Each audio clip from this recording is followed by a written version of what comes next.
नमस्कारम, जयतुम संस्कृतम channel पर आप सबका अभिनंदन है।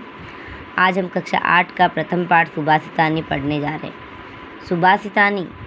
सुभाषितानी का अर्थ होता है सुभ यानी सुंदर और भाषित यानी वचन, सुंदर वचन, मधुर वचन, ये इसका अर्थ होता है।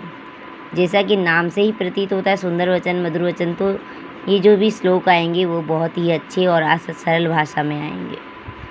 ये जितने भी श्लोक है इस पाठ में वह सब सुक्त मंजरी, नीति शतकम, मनुस्मृति, शिशुपाल वध पंचतंत्रम से रोचक और विचारप्रक श्लोकों से संग्रहित किया गया अर्थात लिया गया है।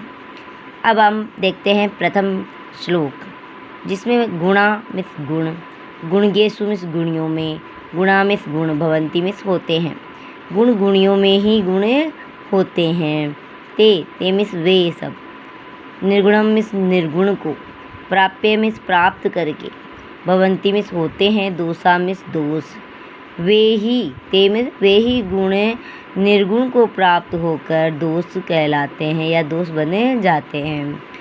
सुस्वादु तो यह सुस्वादिष्ट जल लेकर ये प्रवहंती बहती हैं, नदी मिस नदियाँ जो है सुस्वादिष्ट जल पीने योग्य जल के साथ बहती है, परंतु समुद्रम आसाध्य समुद्र में मिलकर भवंती मिस होती हैं, अपेय मिस अपीने योग्य। वो देखो नदियाँ जो है, नदियों का जल है सुस्वादिष्ट होता है, मीठा जल होता है, और वही जल समुद्र में मिलकर क्या हो जाता है, अपीने योग्य हो जाता है। कहने का तात्पर्य है कि गुण गुणियों में ही होते हैं, निर्गुण को प्राप्त करके गुण क्या बन जाते हैं, दोष बन जाते हैं।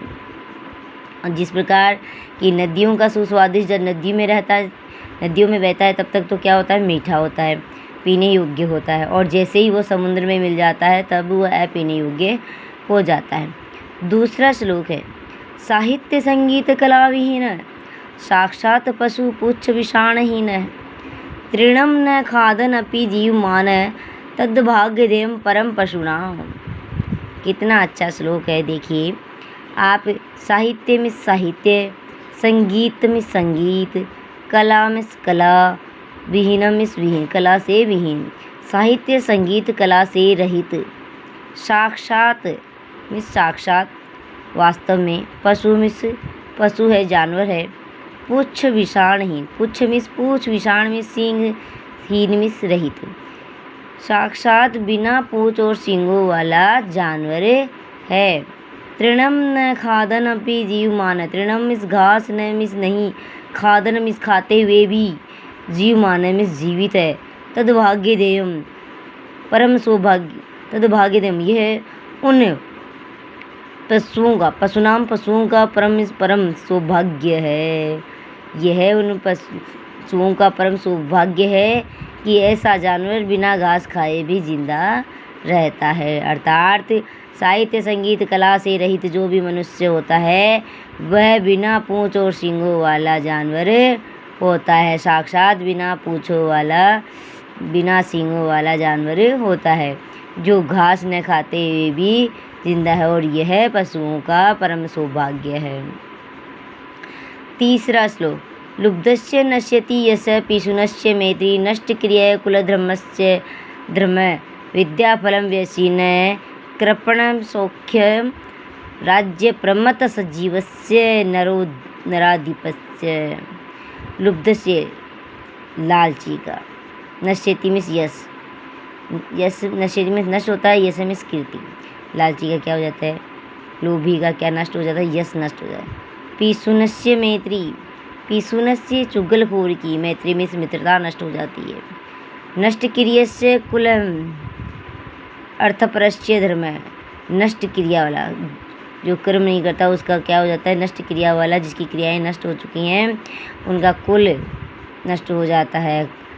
अर्थपरस्य धर्म, जो धन का लोभी होता है, धन से परे होता है, उसका धर्म नष्ट हो जाता है। विद्याफलम व्यसीन, व्यसन का मद्यपान करने वाले, जैसे धूम्रपान आदि करने वाले, इन लोगों का क्या हो जाता है, विद्या का फल अथा पड़ी हुई विद्या का फल नष्ट हो जाता है। कृपणस्य सौख्यम, कंजूस का सुख क्या हो जाता है, कंजूस का क्या हो जाता है, सुख नष्ट हो जाता है।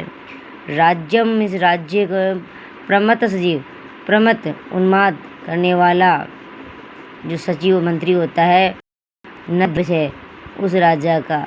जिस राजा का सचिव मंत्री प्रमत्त होता है उसका राज्य भी नष्ट हो जाता है। आज के लिए इतना ही पर्याप्त है। आप इसी को सुनकर बार बार अध्ययन करें। उम्मीद है आपको ये अच्छे से समझ में आएगा। धन्यवादम। जयतु भारतम जयतु संस्कृतम।